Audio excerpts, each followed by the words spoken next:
Hello, everyone. I'm Dr. James with Intermark Group, the nation's largest psychology-driven marketing firm, and welcome to the CMO Minute. If you will, imagine Santa in the workshop, not opening up letters, though, but reviewing monitors filled with brain activity.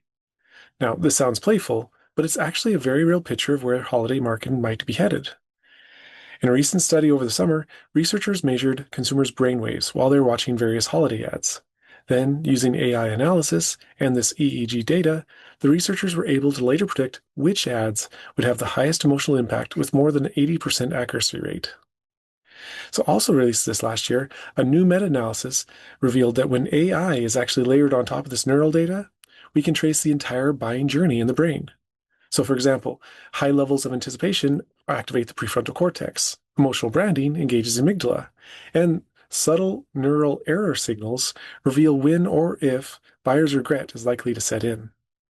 Some platforms are already doing this. So TikTok, for example, has recently used these type of experiments to find out that raw, authentic unboxing videos generate an even stronger memory encoding than polished creative.